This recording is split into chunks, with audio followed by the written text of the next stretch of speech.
Valence. Objectif. Valence et l'orbite de valence. Tendance d'un atome à compléter la règle de l'octet. Les calculs de la valence d'un atome et d'un ion.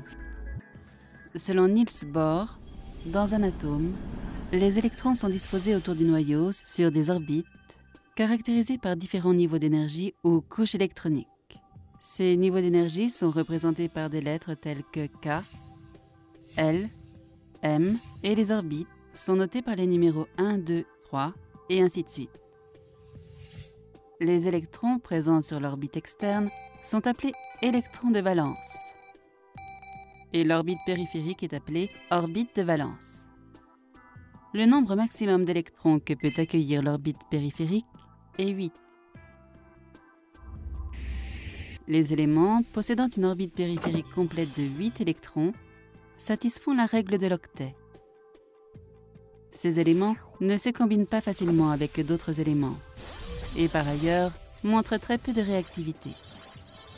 Par conséquent, on dit que leur valence est 0. D'autre part, des éléments qui ne remplissent pas complètement les orbites de valence ont tendance à compléter la règle de l'octet en s'associant à des atomes de même nature ou différents.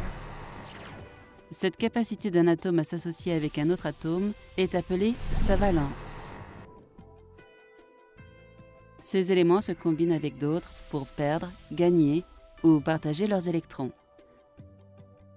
Par exemple,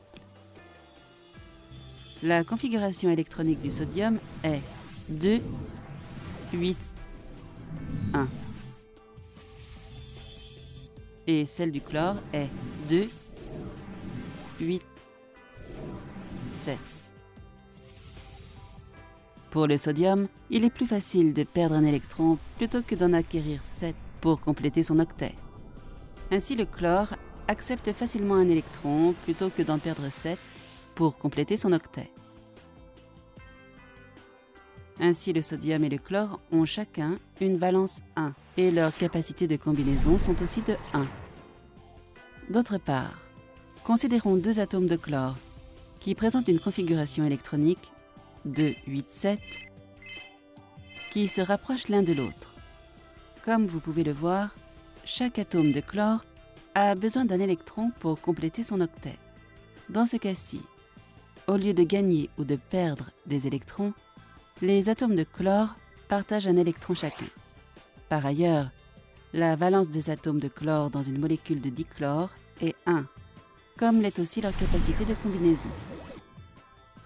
Ainsi, le nombre d'électrons acquis, perdus ou partagés pour compléter l'octet nous renseigne immédiatement sur la capacité de combinaison de l'élément appelé sa valence. Calculons maintenant la valence d'un atome.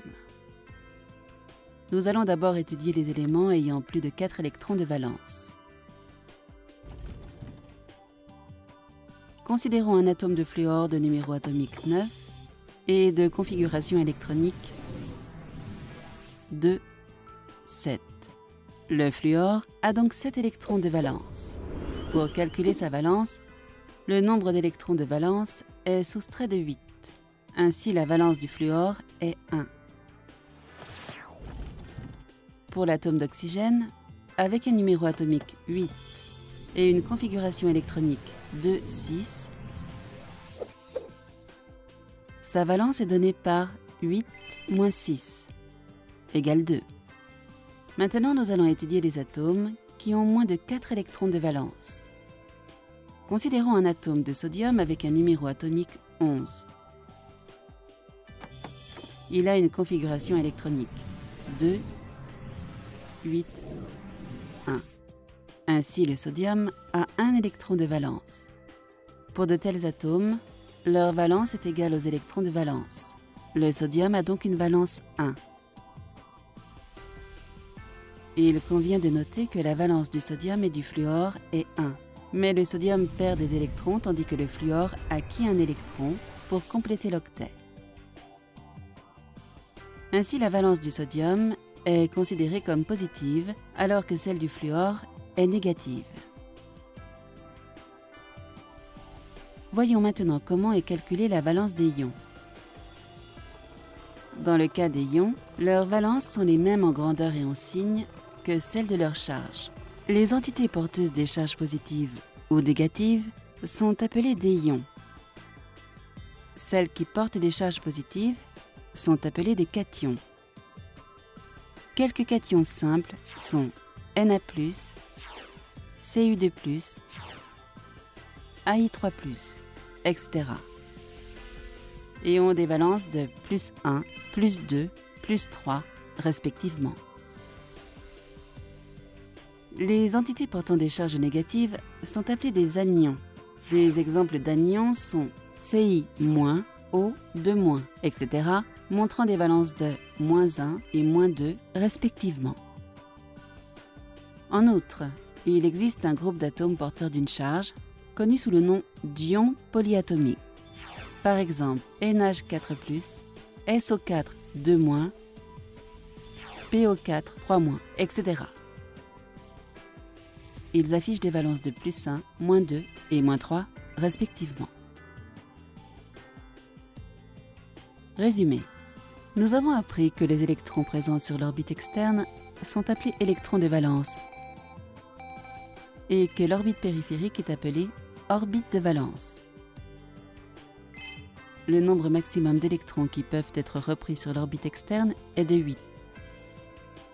Les éléments avec une orbite de valence non remplie ont tendance à compléter la règle de l'octet en perdant, gagnant ou en partageant leurs électrons. Cette capacité d'un atome à s'associer avec un autre atome est appelée sa valence.